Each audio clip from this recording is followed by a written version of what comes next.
We might just be the first people that get hands-on with the new NYXI Hyperion 3, the first Pro Joy-Con for the Switch 2, and I'm going to show them to you. That's right, here they are. We got these yesterday. So I want to say, this is not the review. The review will come soon. This is going to be a hands-on first impression. I want to go through some stuff with you, show you some things I've noticed from literally having them for a few hours and go from there. Now, I also need to say that this is a pre-release press model. So yes, they did send them to us for free. No, they are not paying for my opinions, and I will always be honest, even if people pay. So here's the box. I assume this is what it will look like, you know, when it's actually released. It looks really nice. There's a lot of information just there, a lot of information. Feel free to pause and read all that. So we get a bunch of stuff in here. We get a manual, we are here for gamers, and something I can't read because I don't know that language. We also get this, whooching, which is a USB-A to USB-C charging cable, and also a D-pad. And then we get the Hyperion 3s themselves. I've no idea why I did that sound effect, but there you go. So you might be wondering, hang on, why is there a USB-C charging lead? Don't they just charge through the Switch? And yeah, they actually do. But the charging lead is for this centerpiece because they've actually given you one with it included that has a USB-C charging port. This is a massive win. So you can charge it via here, or you can just simply put your Joy-Cons onto your Switch and it will charge that way. And of course, we've got the magnetic contraption here. And this is just the centerpiece. It's quite nice. I mean, the whole thing is made out of ABS plastic, which is fine. It's fairly tough. The only issue with ABS plastic is, if you know anything about keyboards and keycaps, ABS is the ones that go shiny after use. So the more use, ABS tends to get that kind of like greasy, shiny plastic look, so it won't remain the same forever. And these are actually made out of ABS, so that will happen over time, you know, so just be aware of that. Now, the actual Joy-Cons themselves, you can see they're much larger. I'll do a comparison against the official ones in a moment, but let's just take a little look-see at them. They feel good quality. You know, there's minimal rattle. There's a little bit of rattle. I think that's from the face buttons.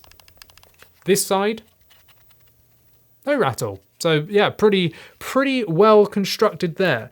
They feel good, you know, they do feel premium, which I'd expect for the price point, which again, we'll discuss a little bit later, but they look very cool. I'm so glad that we've got direct, like, compatible with the Switch 2 here. And these are going to be the like first to market alternative Pro Joy-Con that we will be seeing. So let me do a quick rundown of the specs for you before we go any further, in case you don't know. So these actually have Hall effect joysticks, so you're not going to, well, very less likely to get drift. We've got micro switches in the face buttons, the D-pad, the triggers and bumpers. Now micro switches, just think of them like a mouse click, right? So they are clicky, unlike the official ones, which are more of like a membrane. Right? These are actually kind of clicky actually compared to the Switch 1. So let's just take a quick listen to the official Joy-Con. So that's the face button right there. Now let's swap over to the Hyperion 3s. You're going to hear a click. And now the bumpers and triggers. And the D-pad. So you've actually got mechanical switches there effectively. Some of you might not like that audible click. It is loud and it is more like audible than the official Joy-Con buttons. So if you want to be all silent, you probably want to stick with these. These ones are noisier. It's a byproduct of that switch literally clicking as you press it. But the benefit is they are far more accurate. They're quicker to return. You can spam the button faster yourself. So if you want to press, I don't know, in like a party game or something, you've got to press a button really quick. You will have an advantage with these. And I personally prefer mechanical switches. I will take that little click over like membrane switches, right? Just because they're more accurate.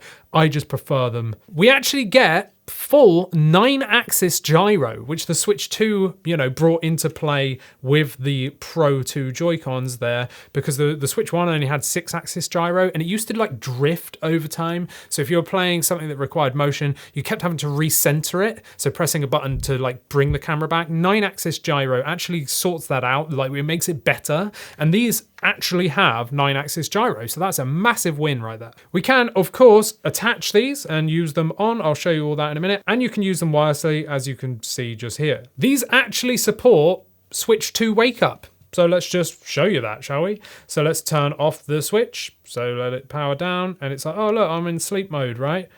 Press the home button. I'll press the screenshot button to wake this one up. Oh look, now it's on and I'm in, which is wicked. That's really, really cool. And it works, like no faffing around, no doing like weird workarounds to get them to like pair properly. It just works. So that's a huge win. They tout it as having a screenshot feature. Yep, capture taken. But one thing that they don't say is that it's got a C button.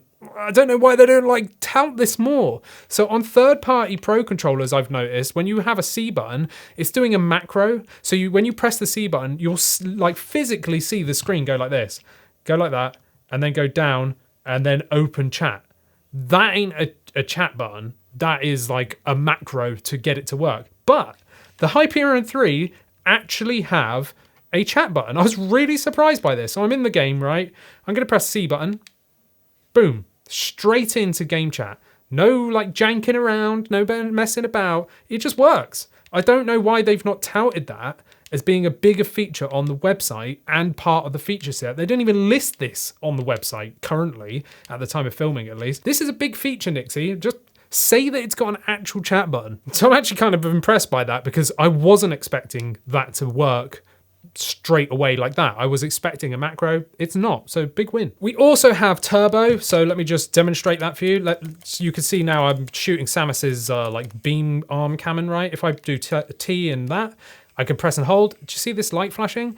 Turbo is pressing that button for me multiple times without me having to do anything, without me wearing out the button or anything, and it's just going to do it indefinitely until I let go. If I do T and that button again, it's now going to do it for me whilst I'm not pressing and holding it. So that's pretty cool. T and that again just cancels all of that out, and then I can like do the charge beam and all that good stuff. So turbo, you've got those like 2 different options, and there's actually a way of changing the rate of fire as well. I'll probably say that for the review. I just want to show you what turbo is.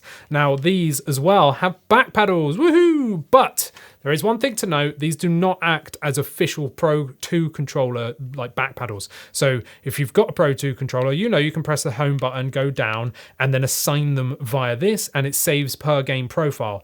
These do not support that. You have to manually do these, right? They both support macro as well as button swap. So let me just quickly show you that. So I'm going to press T and the back pedal. It's going to do that. I'm going to press the bumper and then I'm going to press the back pedal. Instead of it just being a one press action, it is actually a true button swap. So if I press and hold, Samus is going to charge up her arm cannon and then fire it as I would like to see. So these do have true button swap.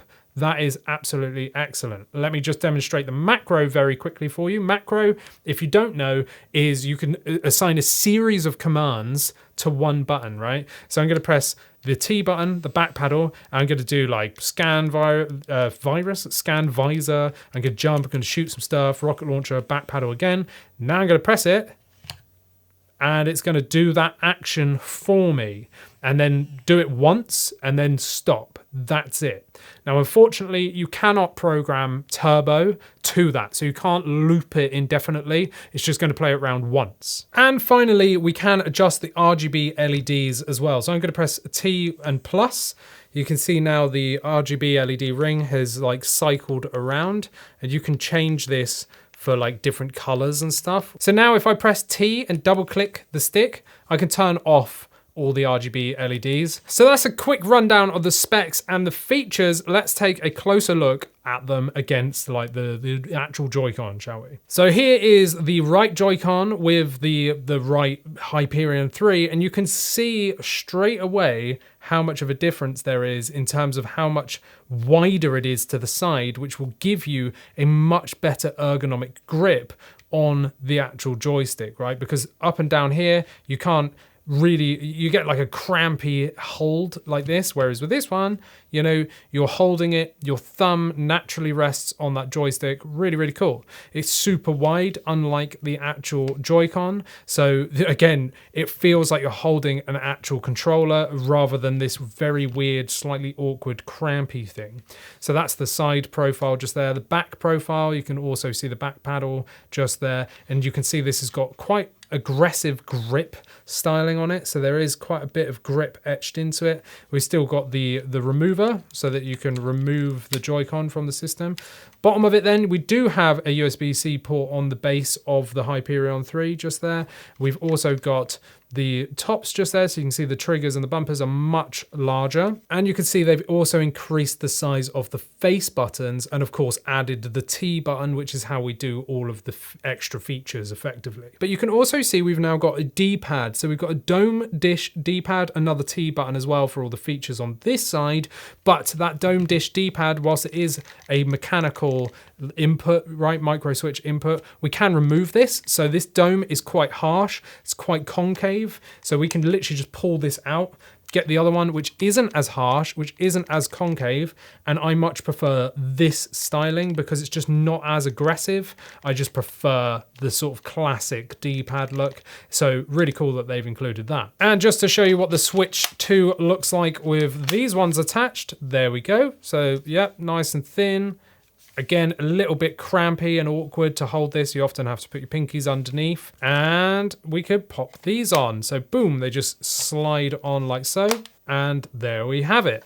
So it massively increases the size of the Switch 2. So you can kind of see there, like if I balanced these on, how much bigger they kind of make it. Actually, it's not too bad, really. It's not massively massive. You know, it's not huge, but it does, of course, increase it. There is a step up off of the screen. So there is a slight lip coming across this side, but it is kind of rounded down towards the screen before it hits that flat edge. So just be aware that there is a bit of a step off from the screen, but not on the back. My hands naturally just grip onto the joysticks, so it is just way more ergonomic. We've got much larger joysticks as well. You know, there's more range of motion. It just feels more like a pro controller in your hands. So I said this is a pre-release unit, right?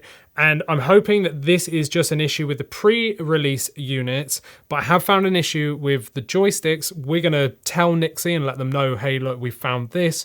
Is this going to be present in the full release, or are you going to be able to fix it? Because it could just be an issue with this, but the joysticks do have cardinal snapping. Now, what I mean by cardinal snapping is this. So I'm in the calibrate section. You can see I can, you know, rotate around, but look at these lines. So the up, down, left, and right. If I pass through the lines, do you see how it snaps into the center? And then stays there for a second before it moves away. So if I move it around kind of like a bit vigorously, you can see it's just constantly trying to home in on that line, and the same on all directions. So it's constantly kind of like gravitating to that line, which means fine aiming for like first person shooters and stuff, you can't do it. If I just show you the official one, right? So let's go to the official Joy-Con. Do you see now there's no snapping? I can kind of dither around that line nicely, and I can kind of move and weave in and out with controlled movements there, and I can just get like around it. So what this means is in games, this happens, right? I'm going to look down because it's easier for me to showcase this. So if I press and hold down, okay, so Samus is moving. Do you see now there's no movement? Right, there's no movement until I go past the line.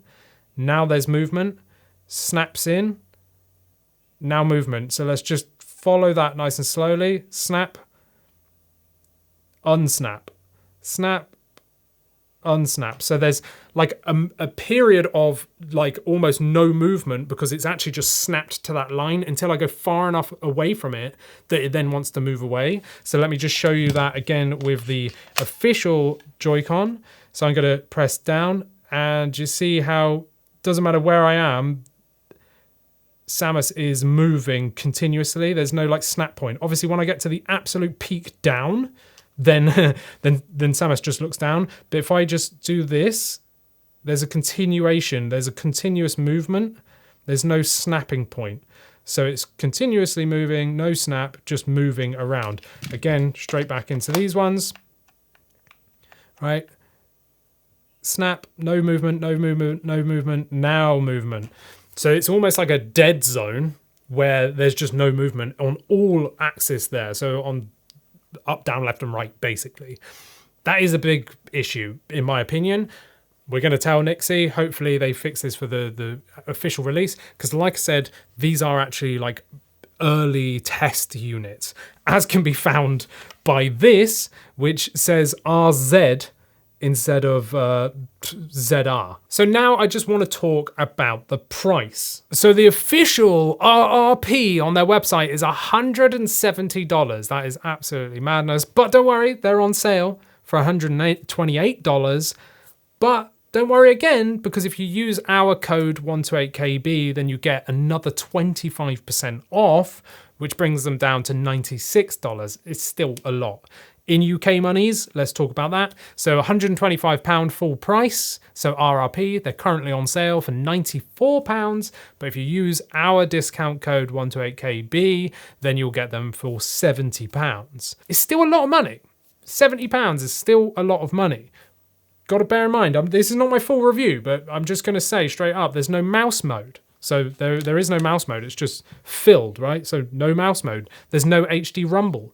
It's just normal rumble. I appreciate I haven't really talked about the rumble just here today because this video is far too long already, and I'll save that for my full review, which will be coming soon. So yeah, they are expensive. However, the thing that you are paying for here is the ergonomics, in my opinion. It's the thing that matters the most when you're playing games. If the official Joy-Cons are just far too crampy for you and you mainly play in handheld or even docked, actually, it really doesn't matter because you've got the wireless capabilities of these with that center plate, right? So you can actually use this like another controller, which is actually really good, especially because they actually have 9-axis gyro, so they will work well for party games. But in my opinion, I think they excel the most in handheld because you get full, you know, comfort and accuracy. The only issue, like I said, is that cardinal snapping issue, which is kind of annoying. You know, it's a bit of a deal breaker for me personally, but again, that could just be because they are pre-release units. We'll follow up with that when we hear a response from them. So they are expensive, but also they're third-party Joy-Cons. NYXI have spent a lot of time and effort, research and development making these. The same with all the other ones that will be coming out from other companies as well. They're also just as expensive. So they are pricey accessories. That's just the price you're going to pay for them, right? Imagine if Nintendo made official Pro controllers, they would be more expensive than these, I would assume, right? So it is something that you've got to weigh up. I think ergonomically they fit great into my hands. I really like the placement of the back paddles. It just sits right underneath your fingers. The build quality and everything feel top notch. I'm going to save the rest of my opinions about how the face buttons feel and if is there any pre and post travel and all that kind of stuff for my actual review. This was meant to be a quick look. I think it's a good first impression. I'm getting good first impressions here. The additional C button that actually works really impresses me. I think that's great. What do you think about these? Let me know what you want to know about these down in the comments. I'll follow up with maybe a questions and answers video, but of course, stick around for my full review when I've actually had time to properly test these, and then I'll do an actual review in a week or so. So keep tuned for that. Let me know all your thoughts down in the comments. Have you pre-ordered some? Are you going to be getting a different company's versions, or are you just going to skip them all together and just use a grip with your Switch 2? Let me know all your thoughts down there. Like this video, subscribe, become a member, and you get to chat to us over on our private Discord. And I'll see you in the next one. Thanks for watching.